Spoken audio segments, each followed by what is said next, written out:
देखो अच्छा, आज हम लोग पढ़ेंगे प्रधानमंत्री के बारे में। इससे पहले हमने आपको मंत्रिपरिषद मंत्रिमंडल के बारे में कंप्लीट बता दिया था। अनुच्छेद 74 में आपको बताया गया है कि एक मंत्रिपरिषद होगा, ठीक है।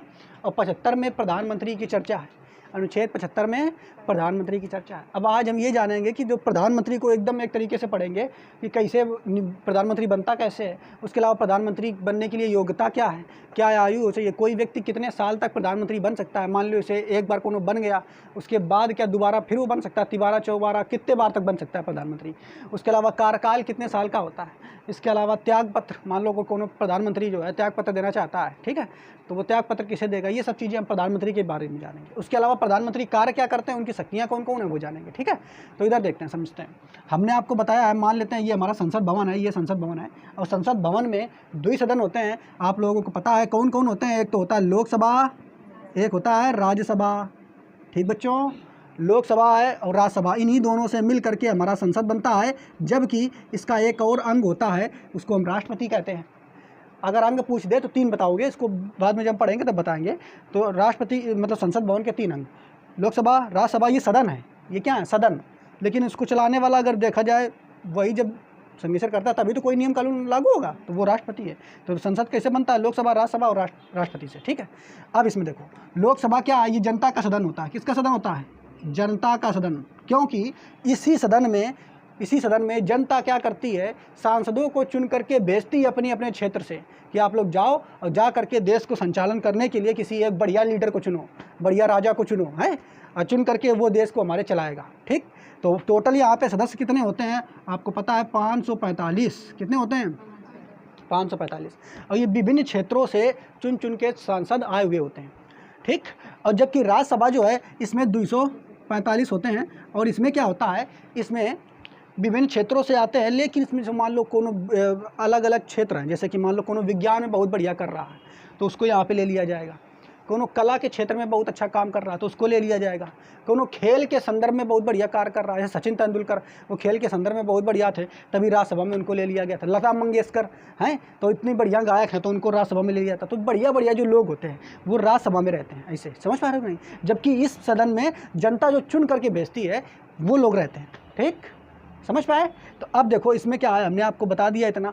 अब यहाँ पे क्या होता है, जब मान लो कभी भी प्रधानमंत्री का चुनाव होता है तो प्रधानमंत्री का चुनाव नहीं होता है, वास्तव में सांसदों का चुनाव होता है, ठीक है। 545 सांसद जो है लोकसभा में, उनका चुनाव होगा। अब उनमें क्या करेंगे, आप लोग चुन चुन करके लोगों को भेजेंगे, सांसदों को भेजेंगे। अब वहाँ बहुत सारी पार्टियाँ हैं, बीजेपी हो गई, कांग्रेस हो गई, बहुत सारी हैं, सपा बसपा हैं, दुनिया भर की ये सब पार्टियाँ हैं। तो ये सब पार्टियाँ अपने अपने सांसदों को खड़ा करेंगी और अपने अपने क्षेत्रों में वो जीतेंगे। अब मान लेते हैं कि यहाँ से कोनो पार्टी जीत गई, यानी बीजेपी ने 300 जो है सीटें हासिल कर ली। अब बीजेपी ने अगर 545 में 300 सीटें हासिल कर ली तो पक्का सरकार इनकी बनेगी। क्योंकि सरकार बनाने के लिए हमने आपको बताया था 273 सीटें चाहिए। कितनी चाहिए, और 300 सीटें मिल गई तो अब सरकार किसकी बनेगी, बीजेपी की, समझ पाए। अब बीजेपी की सरकार बनेगी, लेकिन अब इतने 300 सांसद ये चुन करके गए हैं तो अब ये लोकसभा में जाएंगे, इनका बहुमत हो गया, बहुमत की सरकार अब हम बनाएंगे, ठीक। अब ये क्या करेंगे कि इतने देखेंगे सांसद 300, देखेंगे कि भैया लीडर किसको बनाया जाए, लीडर का मतलब प्रधानमंत्री किसको बनाया जाए। तो उन्हीं में से जो सबसे बढ़िया नेतृत्व करने वाला व्यक्ति होगा उसको क्या कर दिया जाएगा, प्रधानमंत्री के लिए कह दिया कि जाओ तुम अब प्रधानमंत्री बनो। जैसे प्रधानमंत्री नरेंद्र मोदी जो हैं वर्तमान समय में, ये सांसद कहाँ से हैं तो आप लोगों को पता होगा, कहाँ से हैं, वाराणसी बनारस से हैं, ठीक है। बनारस से सांसद ही जीते हुए हैं, जबकि ये वास्तव में हैं, इनका मूल क्षेत्र कौन है, तो मूल क्षेत्र तो गुजरात है, लेकिन ये बनारस से चुनाव जीते हैं और फिर वहाँ से सांसद बने हैं। तो अब इनको फिर क्या कर दिया गया कि तुम जाओ, तुम प्रधानमंत्री पद के लिए उपयुक्त हो, तुमको बना दिया जाएगा। तो अब जब बनाया जाएगा तो देखो हमने आपको बताया कि राष्ट्रपति जो होते हैं देश को संचालन के लिए सबसे प्रमुख लीडर कौन है, राष्ट्रपति। लेकिन ये हमारे संविधान में लिखा है कि ये हमारे देश के सबसे प्रमुख लीडर होंगे, वास्तविक प्रधान नहीं है। ये कैसे हैं, औपचारिक, मतलब लिखित वाले। काम सब करेंगे कौन, प्रधानमंत्री। नाम किसका होगा, राष्ट्रपति का। कुछ को कर्मकांड कर डाले प्रधानमंत्री, नाम किसका होगा, राष्ट्रपति का, ठीक है। यानी वास्तविक प्रधान होंगे प्रधानमंत्री, और औपचारिक या लिखित जो प्रधान होंगे वो कौन होंगे, राष्ट्रपति। तो अब देखो, मान लो अब देखो क्या होगा, लोकसभा में सीटें ये बीजेपी जीत करके आई, ठीक है, बीजेपी जीत करके आई। तो अब बीजेपी जब जीत करके आई तो होगा क्या, अब इन 300 सांसदों में एक सांसद को उठा दिया जाएगा, जैसे कि नरेंद्र मोदी को कह दे कि भाई ये हमारे जो है प्रधानमंत्री बनेंगे। तो देखेंगे या राष्ट्रपति देखेंगे कौन जीत के आई पार्टी भाई, बीजेपी आओ इधर, कौन किसको बना दें, तो बताएंगे 300 की भैया ये है नरेंद्र मोदी जो है ये बढ़िया, इनको लीडर बनाओ हैं, तो कहेंगे ठीक आ जाओ। इनमें से इन 300 में से नरेंद्र मोदी जी आ गए और इनको क्या करेंगे, राष्ट्रपति नियुक्त कर देंगे। क्या कर देंगे, राष्ट्रपति कहेंगे आज से तुम प्रधानमंत्री हो, ठीक है। कौन नियुक्त करेगा, राष्ट्रपति। यानी आपसे प्रश्न पूछता है कि जो प्रधानमंत्री है उनकी नियुक्ति कौन करता है, राष्ट्रपति। लेकिन प्रधानमंत्री का क्या निर्वाचन होता है, नहीं होता है भैया। प्रधानमंत्री का निर्वाचन थोड़ा होता है, निर्वाचन किसका होता है, सांसदों का होता है। निर्वाचन का मतलब जिनको हम चुन करके भेजें वो निर्वाचन, और राष्ट्रपति जिनमें से मान लो 300 चुन करके हमने भेज दिया, इनमें से किसी एक को उठा करके अच्छा तुम बढ़िया लग रहे हो, तुम उठ जाओ, तुम प्रधानमंत्री बन जाओ, हैं, तो राष्ट्रपति कही दे तुम बन जाओ प्रधानमंत्री। तो बनाने के लिए जो ये राष्ट्रपति चुनता है उसको कहते हैं नियुक्ति। क्या कहते हैं, तो राष्ट्रपति नियुक्ति करता है किसकी, प्रधानमंत्री की। अब देखो जैसे प्रधानमंत्री बन गया, ठीक, तो पहले ऐसे नहीं बनाएंगे, कहेंगे राष्ट्रपति अच्छा तुम्हें हमने नियुक्त कर दिया, पहले खड़े हो यहाँ पर। अब वो खड़े हो जाएंगे प्रधानमंत्री जी, कहे हाथ करो, ऐसे शपथ लेना है। शपथ का मतलब सोचते हो, मैं शपथ लेता हूँ, मैं बाहुबली, तो ये कहेंगे मैं प्रधानमंत्री नरेंद्र मोदी आज से प्रधानमंत्री पद के लिए शपथ लेता हूँ, हैं, दुनिया भर के तमाम भाषण दिलाते हैं। तो शपथ कौन दिलाएंगे, राष्ट्रपति ही दिलाएंगे। कसम खवाएंगे कि तुम बढ़िया देश का जो है बढ़िया नेतृत्व करोगे, भ्रष्टाचारिता नहीं करोगे, ये सब चीज़ें बताते हैं। तो काफ़ी चीज़ें बढ़िया सा वो उनका होता होगा भाषण। अब हमने तो नहीं सुना है, आप लोग कभी सुनना जब अपनी बार चुनाव, ठीक है, तो यूट्यूब पर डाल देना, वो तो आ जाएगा इतनी चीज़ें कैसे हुआ था इनका निर्वाचन, मतलब शपथ। तो शपथ कौन दिलाता है, राष्ट्रपति का, सॉरी प्रधानमंत्री का, राष्ट्रपति जी शपथ कौन दिलाते हैं। अब देखो जैसे ही प्रधानमंत्री बन गए तो अब प्रधानमंत्री क्या करेंगे कि देखें अच्छा ये 300 सांसद हैं, अब प्रधानमंत्री क्या कहेंगे, सब काम प्रधानमंत्री करेंगे अब, लेकिन ऐसे काम करेंगे कि काम हम करन, नाम किनके रोए, राष्ट्रपति के, नाम राष्ट्रपति का होगा और काम किसका होगा, प्रधानमंत्री। अब जितने 300 सांसद हैं तो ये प्रधानमंत्री क्या कहेंगे, देखो राष्ट्रपति से कि देखो वो निर्मला सीतारमण वही थी हैं, इनको ऐसा करो राष्ट्रपति जी, इनको जो है वित्त मंत्री बना दो। राष्ट्रपति का अच्छा इनका वित्त मंत्री, और राष्ट्रपति वो जो कहेंगे प्रधानमंत्री वही राष्ट्रपति को करना पड़ेगा। कहा ठीक है, और वित्त निर्मला सीतारमण ने कहा हो, ये नहीं पूछेंगे राष्ट्रपति कि ये तो पढ़ी लिखी ना, इनको वित्त मंत्री कैसे बना दें। अगर ये कई दिन इन प्रधानमंत्री कि इनका बना दो तो उनका बनाना पड़ेगा राष्ट्रपति का। कहा ठीक आ जाओ, उनको बना दिया। अब मान लो राष्ट्रपति से तुम्हारा पहुँच बढ़िया हो, ठीक है, व्यवहार तुम रिश्तेदार हो, तो राष्ट्रपति कहते हैं भैया देखो हमारे घर के ये हैं, इनका बना दो वित्त मंत्री, तो बन जाइए तुम वित्त मंत्री। हाँ बिल्कुल, अगर प्रधानमंत्री कहते तो प्रधानमंत्री का कहते कि इनको बना दो वित्त मंत्री कुछ दिन के लिए, चाहे तुम अनपढ़ हो, गधा हो, कुछ हो, है, लेकिन तुम्हें बना। लेकिन उसकी जो है मंत्री बनने के लिए एज होती है 25 साल, वो कम से कम होनी चाहिए, है, ठीक, तो बना देंगे तुमको। लेकिन फिर उसके बाद 6 महीने के अंदर हमने तुम्हें बताया था कि जो है चुनाव तुम्हें जीतना है, लोकसभा में या राज्यसभा में, 6 महीने के अंदर तुम्हें सांसद बनना हो, ये तुम्हें बताया था पीछे। तो हमने क्या बताया, अब ये जितने विभाग होंगे, जैसे रक्षा मंत्री हो गए, ठीक, तो रक्षा मंत्री के लिए जो गृह मंत्री के लिए गृह मंत्रालय है, उसके लिए गृह मंत्री होगा। सभी जितने विभाग हैं, सभी विभागों को का मंत्री किसे बनाना है, किसको नहीं बनाना है, ये कौन निर्धारित करेगा, प्रधानमंत्री। प्रधानमंत्री से कहेगा राष्ट्रपति की देखो इनको इस पद के लिए नियुक्त कर दीजिए, इनको ये वाला मंत्री बना दीजिए, इनको रक्षा मंत्री बना दीजिए, इनको ये जितने मंत्री हैं सबको मंत्री परिषद में अपना शामिल कर लेंगे। समझ पाए। अब इसके बाद देखो, तो नियुक्ति के संबंध में जान गए, यही बात हमने लिखी है, नियुक्ति कौन करता है, राष्ट्रपति। तो लिखा है लोकसभा में बहुमत प्राप्त किसी एक सांसद को प्रधानमंत्री पद के लिए नियुक्त किया था, ये बात भी बता दी हमने। आगे प्रधानमंत्री किसी एक सदन, लोकसभा या राज्यसभा का सदस्य होता है। ये देखो बात थोड़ी महत्वपूर्ण है, इससे क्वेश्चन बहुत बार आया है। इसका मतलब क्या है, देखिए, जैसे वर्तमान समय में प्रधानमंत्री नरेंद्र मोदी जो हैं वो सांसद हैं, कहाँ से, बनारस से। लेकिन यहाँ पे देखिए जो राज्यसभा होता है, राज्यसभा के जो लोग होते हैं उनका चुनाव जनता डायरेक्ट रूप से नहीं करती, हमने आपको बताया था, इनडायरेक्टली से इनका चुनाव होता है। तो मान लो कोनो व्यक्ति से कांग्रेस की सरकार थी और उस समय जो प्रधानमंत्री हमारे थे वो मनमोहन सिंह थे, आप लोगों को पता होगा 2014 से पहले कौन थे प्रधानमंत्री, मनमोहन सिंह। तो मनमोहन सिंह जो थे वो लोकसभा के सदस्य नहीं थे, वो राज्यसभा के थे। कहाँ के थे वो, राज्यसभा के। तो अब अगर यहाँ ध्यान से देखो तो उस समय क्या हुआ था कि लोकसभा में बहुमत प्राप्त दल जो था वो कौन था, कांग्रेस था। और कांग्रेस को क्या लगा कि इन जितने हमने सदस्य जीते हैं, मतलब जितने हमने यहाँ पे सांसद जीते हैं लोकसभा में, इनमें कोनो बढ़िया हमें नेता नहीं दिख रहा हो।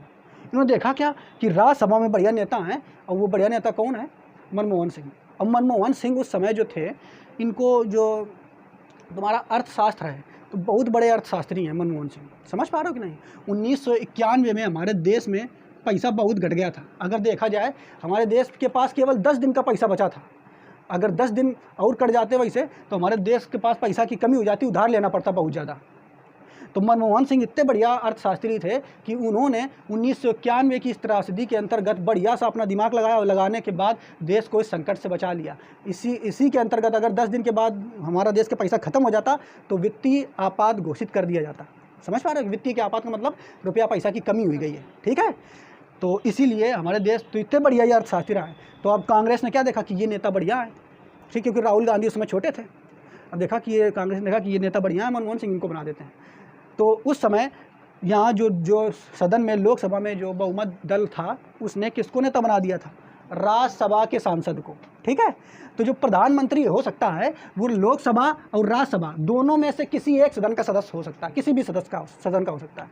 आपसे ये प्रश्न पूछता है कि प्रधानमंत्री निम्न में से किस सदन का सदस्य होना चाहिए, तो देगा उत्तर ए लोकसभा, बी राज्यसभा, सी लोकसभा तथा राज्यसभा, डी इनमें से किसी नहीं, ठीक। तो क्या आपको उत्तर देना है?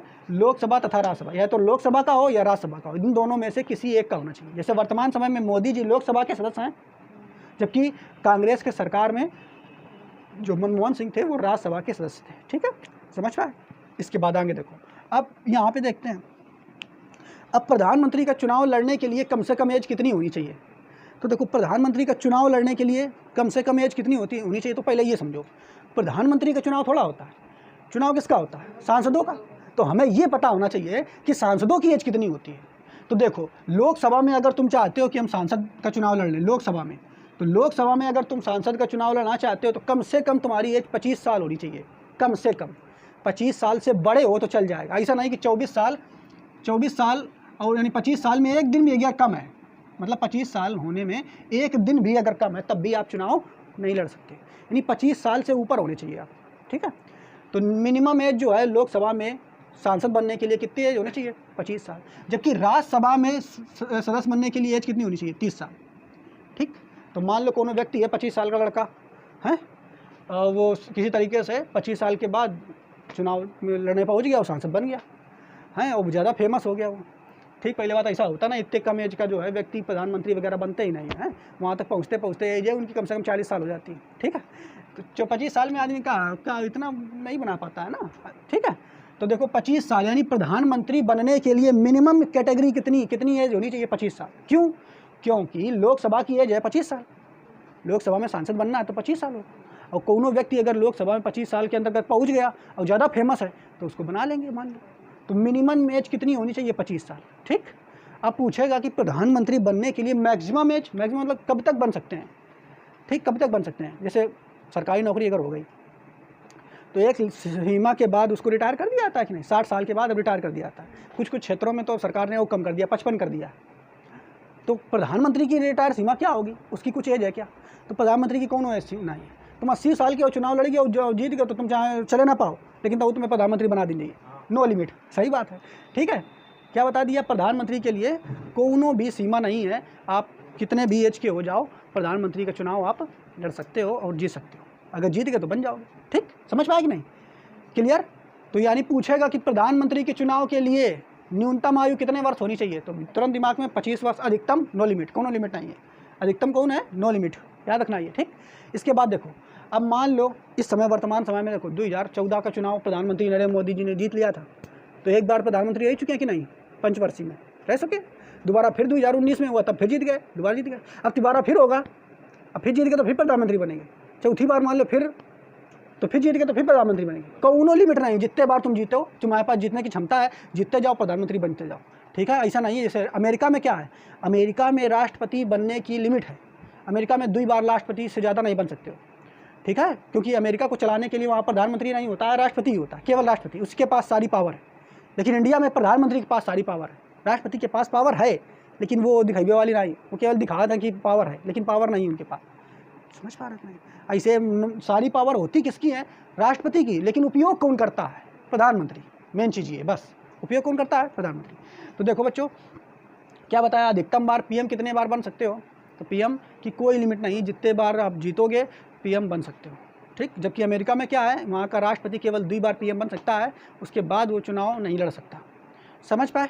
इसके बाद आगे देखिए, शपथ। तो शपथ हमने बता ही दिया है, प्रधानमंत्री को शपथ कौन दिलाता है? राष्ट्रपति, ठीक है। अब देखो एक चीज़ वो समझो, कार्यकाल, कार्यकाल का मतलब क्या है? मान लो जिस दिन, देखो कार्यकाल का मतलब ये होता है कि जौने दिन से प्रधानमंत्री जी शपथ लेंगे, ठीक है, जिस दिन से शपथ लेंगे उससे लेकर के जर्नली 5 साल तक कार्यकाल माना जाता है। कितने साल तक माना जाता है? 5 साल। लेकिन होता क्या है, इसमें ये नहीं लिखा था कि कार्यकाल जो है 5 वर्ष तक होता है। इसमें ये आप याद रखिए, कंपटीशन में ये भी क्वेश्चन बहुत बार आया कि प्रधानमंत्री का जो है कार्यकाल कितने साल का होता है, कितना होता है। तो ये बात याद रखना है, इनका कार्यकाल होता है राष्ट्रपति के प्रसाद पर्यंत। राष्ट्रपति के प्रसाद पर्यंत का मतलब क्या है? इसका मतलब ये है राष्ट्रपति जब चाहेगा प्रधानमंत्री को हटा सकता है। ऐसा हो सकता है क्या? ऐसा नहीं हो सकता भैया, वो लिखा जरूर है।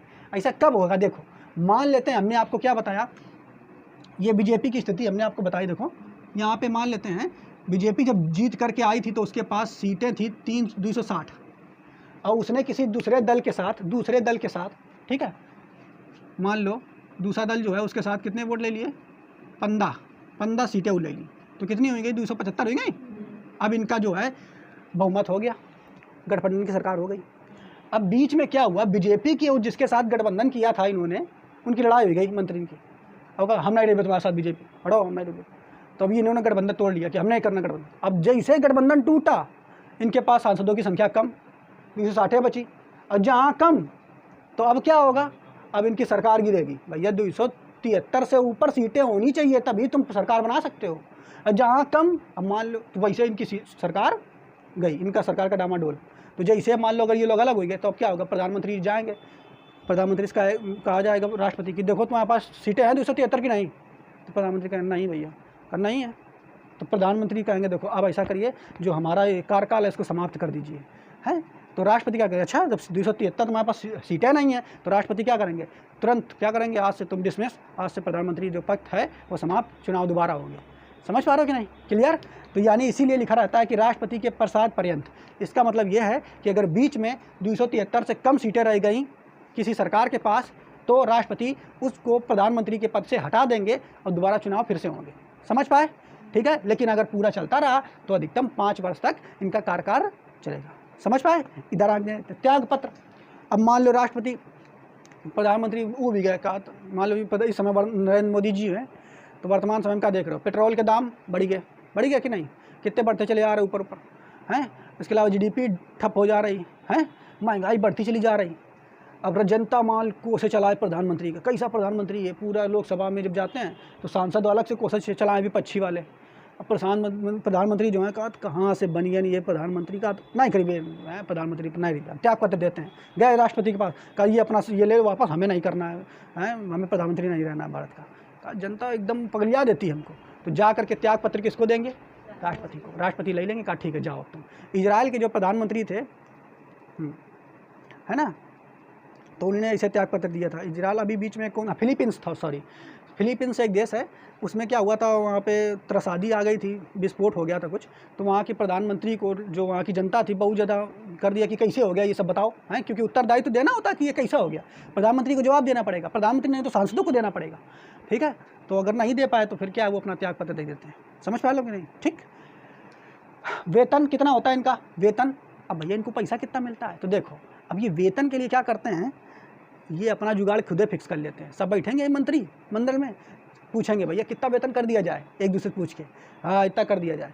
तो जो उन्हें हिसाब से, मान लो राष्ट्रपति का वेतन 5 लाख होता है पर मंथ, राष्ट्रपति का वेतन कितना होता है? 5 लाख रुपया प्रति महीना। कितना बढ़िया रुपया है। ऐसे ही वो लोग अपने हिसाब से वेतन बना लेंगे, अपने हिसाब से वेतन ये निर्धारित कर लेते हैं। सभी सांसदों से पूछ लिया था, पूछा जाता है कि बताइए वेतन कितना कर लिया जाए, तो कहेंगे 4 लाख कर दो महीना का हिसाब से। तो जितने ये बैठे बैठे मंत्री होते हैं अपने हिसाब से अपना वेतन खुद ही निर्धारित कर लेते हैं। जबकि राष्ट्रपति को क्या है, वेतन उतना ही मिलता है, सॉरी राष्ट्रपति नहीं, प्रधानमंत्री को वेतन उतना ही मिलता है जितना अन्य मंत्रियों को मिलेगा। लेकिन प्रधानमंत्री को भत्ते जो होते हैं अन्य चीज़ों के लिए, कहीं इधर विदेश जा रहा है कहीं उधर जा रहा है, तो उसको भत्ते और सुविधाएं बढ़ा करके दी जाती हैं, बस वेतन उतना ही होता है प्रधानमंत्री का भी। तो इनका वेतन कितना है, तो वेतन कोई फिक्स नहीं है, ये अपने हिसाब से हर वर्ष अपना वेतन बढ़ा सकते हैं, घटा भी सकते हैं। समझ पा रहे हो? जैसी उनकी मर्जी हुई। क्लियर? अब इधर तो हमें समझ में आ गया प्रधानमंत्री के बारे में लगभग चीज़ें। अब इधर देखेंगे यहाँ पे प्रधानमंत्री की शक्तियाँ कौन कौन सी हैं। ठीक है, तो शक्तियाँ देखेंगे, ये इसको पढ़ लेते हैं, समझते हैं शक्तियाँ क्या है। तो देखो इधर सबसे पहला जो है मंत्रिपरिषद के संदर्भ में। अब देखो लोकसभा में क्या है, लोकसभा में जितने मंत्री होते हैं, मंत्री कितने प्रकार के हमने बताए थे? 3 प्रकार के। कौन कौन मंत्री थे? कैबिनेट मंत्री, राज्य मंत्री और उपमंत्री। उपमंत्री 3 प्रकार के मंत्री होते हैं। अब इन मंत्री को बुला लिया जाता है, अगर मान लो बुला करके लोकसभा की बैठक करवानी है तो बुलाएंगे कौन? प्रधानमंत्री बुलाएंगे। लेकिन देखो कैसे बुलाएंगे, ये खुद नहीं कहेंगे, ये डायरेक्ट किससे कहेंगे? राष्ट्रपति से, कि आप क्या करिए, लोकसभा की संसद में बैठक करवानी है और आप बुलाइए। यानी बुलाने का काम कौन करेगा? प्रधानमंत्री। लेकिन बुलाएगा कौन? राष्ट्रपति। मन किसका बुलाने का? प्रधानमंत्री का। लेकिन बुलाएगा कौन? काम कौन? आ जाओ भैया, राष्ट्रपति। तो नाम होता है राष्ट्रपति का, काम कौन करता है? प्रधानमंत्री। समझ पा रहे हो कि नहीं? ठीक है, ऐसा है सिस्टम। अब देखो इधर दूसरा में, देखो इधर यहाँ पे दूसरा पॉइंट क्या है? मंत्रियों को अलग अलग मंत्रालय देना। ये भी बात हमने आपको बताई है। जितने प्रकार के मंत्री होते हैं, अभी शुरुआत में हमने आपको बताया, ठीक है, कि जैसे ही प्रधानमंत्री बन जाता है तो फिर क्या करता है, जितने मंत्री हैं उन्हीं में से अलग अलग मंत्रालय दे दिया जाता है। ठीक, जैसे अभी बताया निर्मला सीतारमण, ठीक है, गृह मंत्रालय किसी अलग, जिसको जो मन हो, जितने उनको अच्छे लगेंगे, जो मंत्री प्रधानमंत्री जी को सही लगेंगे उन्हीं मंत्रियों को कहेंगे कि इनको गृह मंत्री बना दीजिए, इनको रक्षा मंत्री बना दीजिए, इनको खेल मंत्री बना दीजिए, दुनिया भर की चीज़ें, ठीक है, इनको वाणिज्य मंत्री बना दीजिए। ठीक, समझ पा रहे हो नहीं? तो यानी मंत्रियों को अलग अलग मंत्रालय देने का काम कौन करता है? प्रधानमंत्री करता है। लेकिन बनाएगा कौन? राष्ट्रपति। राष्ट्रपति कहेंगे देखो इनको वित्त मंत्री बना दीजिए, वो सलाह ये देंगे प्रधानमंत्री, लेकिन बनाएगा कौन? राष्ट्रपति। देखो राष्ट्रपति बस केवल काम करता है, किसके इशारों पर? प्रधानमंत्री के इशारों पर, बस इतना समझ लो। ठीक है, इनकी राष्ट्रपति की जो है ज़्यादा वैल्यू नहीं दी गई भारत में। मेन काम कौन करता है? प्रधानमंत्री। समझ पाए? अच्छा, आगे इधर देखो, मंत्रियों के माध्यम से विकास कार्य करना। अब देखो विकास कार्य का मतलब समझिए। अब मान लो मंत्री इतने सारे हैं, तो गृह मंत्री कौन है? अमित शाह। इस समय गृह मंत्री कौन है? अमित शाह। अब देखो मान लो इन्होंने देखा क्या कि अपने यहाँ कानपुर का जो हाईवे है, जीटी रोड, जो बड़ा चलता है और वो कम चौड़ा है, इसको क्या कर दिया जाए? इसको चौड़ा कर दिया जाए। तो मंत्री से प्रधानमंत्री को पता चलेगा, प्रधानमंत्री को, ठीक है, तो प्रधानमंत्री जी क्या करेंगे? इन्हीं मंत्रियों के माध्यम से क्या करेंगे? कहेंगे कि भाई पैसा जो है पास कर दिया जाए। ये वित्त मंत्री से कहेंगे देखो निर्मला सीतारमण हमारे कोष में जो है इतना करोड़ रुपया इस सड़क के लिए पास कर दिया जाए। तो किसी भी क्षेत्र में विकास कार्य करना, जैसे अभी विकास कार्य में जैसे एक प्रधानमंत्री की जो एक योजना आई थी जिसमें घर बनता है, प्रधानमंत्री आवास योजना। तो आवास योजना के अंतर्गत इन्होंने, ये विकास कार्य ही तो है, इन्होंने कहा था कि 2022 तक हम भारत में सभी लगभग जितने लोग हैं उनके लिए पक्के घरों का निर्माण करवा देंगे, हैं? तो ये विकास कार्य ही तो है। तो ये मंत्रियों की सहायता से विकास कार्य कौन करता है? प्रधानमंत्री। ठीक है, प्रधानमंत्री जी करते हैं। अब इसके बाद देखो राष्ट्रपति के संबंध में क्या इनकी पास शक्तियाँ हैं। तो राष्ट्रपति के संबंध में क्या है? राष्ट्रपति को सलाह देते हैं। ये कौन देते हैं? प्रधानमंत्री। राष्ट्रपति को सलाह देते हैं। मेन काम यही करते हैं। सलाह क्या? देखो बता दिया गया कि राष्ट्रपति लीडर है, लेकिन ना, सब काम करते हैं प्रधानमंत्री, और इनसे कह दिया था राष्ट्रपति से कि देखो यूँ कर दो, यूँ कर दो, वो सब राष्ट्रपति संग से करते रहते हैं। ठीक है, ठीक है, ठीक, मना नहीं कर सकते ना, पूछेंगे कब क्या कर सकते हैं, ये भी हमने आपको बताया था। राष्ट्रपति के पास पॉकेट वीटो होता है। कोई चीज़ अगर नया प्रस्ताव आया, नया विधेयक आया, तो उसको अपने जेब में डाल लेंगे। ठीक है, समझ पा रहे? चलो उसके बाद में हमने आगे देखो, नियुक्ति संबंधी सलाह। किसी को नियुक्त करना है किस पोस्ट पर, ठीक है, तो ये भी सलाह कौन देता है? राष्ट्रपति को प्रधानमंत्री जी देते हैं। इसके अलावा योजनाओं, विकास कार्यों के संबंध में राष्ट्रपति को अवगत कराना। इसका मतलब क्या है? अब मान लो कोनो योजना नहीं लाएंगे, जैसे प्रधानमंत्री जन धन योजना, तो राष्ट्रपति पूछेंगे ये जन धन योजना के क्या मतलब है, बताओ, खड़े होकर के। तो प्रधानमंत्री बताएंगे कि देखो ये जन धन योजना का मतलब ये है कि सभी लोगों का जीरो बैलेंस पे खाता खुलेगा, हैं, और इसमें क्या है, जो लोग हैं, जो योजनाएं के द्वारा पैसा भेजा जाएगा डायरेक्ट उन लोगों के पास जाएगा, और जब डायरेक्ट पास जाएगा तो भ्रष्टाचारिता कम होगी। तो अच्छा, कोई भी विकास काम, कोई भी नई योजना लाएंगे तो ये जो हमारे प्रधानमंत्री जी हैं वो राष्ट्रपति को जरूर सूचना देंगे। सूचना देने का मतलब समझ रहे हो कि नहीं? वो सिग्नेचर करने के लिए ले जाएंगे, देखो ये नया विधेयक ला रहे हैं, नई योजना ला रहे हैं, तो वो सिग्नेचर जब करेंगे तो जरूर पढ़ेंगे राष्ट्रपति जी। तो मतलब अवगत कराना, इसे ही अवगत हो जाता है। ठीक है, समझ पा रहे हो कि नहीं? आगे देखो संसद के संबंध में। ठीक, अब संसद के संबंध में इनकी शक्तियाँ कौन कौन सी हैं? तो देखो लोकसभा के प्रति उत्तरदायी। इसका मतलब क्या है? देखो लोकसभा जो होता है ये किसका सदन होता है? जनता का।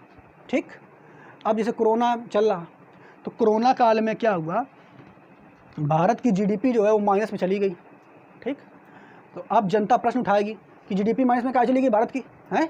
तो जनता डायरेक्ट थोड़ा पूछ पाएगी उनसे, जनता डायरेक्ट नहीं पूछ पाएगी। जनता ने जो सांसदों को भेजा है चुन करके, ठीक है, वो सांसद पूछेंगे वहाँ पे जा करके लोकसभा में डायरेक्ट इन लोगों से कि कैसे ये हो गया, बताइए। विपक्षी वाले पूछेंगे कि जीडीपी माइनस में कैसे लेगी, तो जीडीपी किसके क्षेत्र में आता है? तुरंत कहेंगे वित्त मंत्रालय। वित्त मंत्री कौन? खड़े हो जाओ। तो निर्मला सीतारमण खड़ी हो गई। जीडीपी कैसे चली गई? तो खड़ी रही, उनको पता तो है, थोड़ी देर सोचते हैं, अच्छा this is act of God, हैं, ईश्वर के कारण जीडीपी हमारी चली गई हैं, क्योंकि कोरोना आ गया और उसी कारण जीडीपी जो हमारी चली गई। अब नहीं बताएंगे कैसे चली गई हैं भैया। कोरोना आ गया तो एक्ट ऑफ गॉड, कोनो चीज़ पेट्रोलियम के दाम बढ़ गए तो कैसे बढ़ गए, ठीक। Act of God. कुछ नहीं तो बात लास्ट में मंत्री आएगा, act of God. Act of God, ईश्वर ने कार्य कर दिया, उसके कारण हो गया।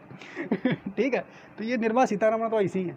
अब पेट्रोल के दाम अगर बढ़ रहे हैं तो जनता पूछेगी काय दाम बढ़ रहे हैं, बहुत बढ़ रहे हैं, तो कौन सांसद उठाएंगे प्रश्न, कौन उठाएंगे वहाँ पे, सांसद। तो लोकसभा में सांसद प्रश्न को उठाएंगे और उत्तरदायी किसको देना पड़ेगा, पूरी सरकार को, ठीक, उनको देना पड़ेगा जवाब, ठीक है, समझ पाए। अब मान लो जैसे कोनो एग्जाम नहीं सही से हो पा रहे हैं टाइम टू टाइम, तो कोई भी यहाँ पे सांसद जो है उस प्रश्न को उठाएंगे, उठा करके तो ये जो सरकार जो है, सरकार फिर उसी लोकसभा में उस प्रश्न का जवाब देगी, ठीक है, समझ पा रहे हो नहीं। जब ये बैठकें होती है तो जब लोकसभा और राज्यसभा आपको पढ़ाएंगे तब आपको बताएंगे डिटेल में किस तरीके से यहाँ पे प्रश्न पूछे आते हैं, कौन कौन प्रश्न पूछे आते हैं, क्या होता है बैठक में, कौन किस प्रकार के प्रश्न पूछे जाएंगे, कब प्रश्न पूछे आते हैं, उत्तर किन प्रश्नों का दिया आता है, किन का नहीं दिया आता है, ये सब चीज़ें हम आपको बाद में पढ़ाएंगे जब लोकसभा और राज्यसभा होगा, ठीक। तो यहाँ पर देखिए आपसे ये पूछा जाता है कि लोकसभा जो है, ठीक है, सॉरी, सरकार जो है हमारी सरकार, वो किसके प्रति उत्तरदायी होती है, सरकार का मतलब प्रधानमंत्री और उनके सब मंत्री किसके प्रति उत्तरदायी हैं, तो लोकसभा के प्रति उत्तरदायी, किसके प्रति उत्तरदायी हैं, लोकसभा, ठीक है। लेकिन अगर कहीं ना व्यक्तिगत रूप से किसके प्रति उत्तरदायी है, तो प्रधानमंत्री के प्रति, सरकार जो है वो व्यक्तिगत रूप से किसके प्रति उत्तरदायी है, तो प्रधानमंत्री बोल रहे हैं, राष्ट्रपति के प्रति, किसके प्रति उत्तरदायी है, व्यक्तिगत रूप से राष्ट्रपति के प्रति। सरकार जो है वो व्यक्तिगत रूप से किसके प्रति उत्तरदायी है, राष्ट्रपति के प्रति, और सामूहिक रूप से लोकसभा के प्रति, ठीक है। आगे देखते हैं, लोकसभा में विघटन संबंधी परामर्श राष्ट्रपति को देना। तो लोकसभा का विघटन अगर करना है, विघटन का मतलब अभी आपको हमने बताया, लोकसभा का विघटन अगर करना, समाप्त कर देना है, तो ये परामर्श जो है राष्ट्रपति को कौन देगा, प्रधानमंत्री जी, ठीक है। उसके अलावा संसद के अंदर सरकार का प्रतिनिधित्व कौन करता है, संसद के अंदर जो सरकार है बनी उसका प्रतिनिधित्व लीडर कौन होगा, तो प्रधानमंत्री ये तो होगा। संसद के अंदर सरकार का प्रतिनिधित्व, अगर तुमसे कोई कहेगा तो कौन सरकार चल रही है, तो तुम तुरंत कहोगे मोदी सरकार है, उसके अंदर मोदी सरकार में आएंगे तो बहुत सारे मंत्री, लेकिन उस सरकार का प्रतिनिधित्व कौन कर रहा है, लीडर कौन है, तो लीडर प्रधानमंत्री मोदी जी, यानी प्रधानमंत्री हैं वो, हैं।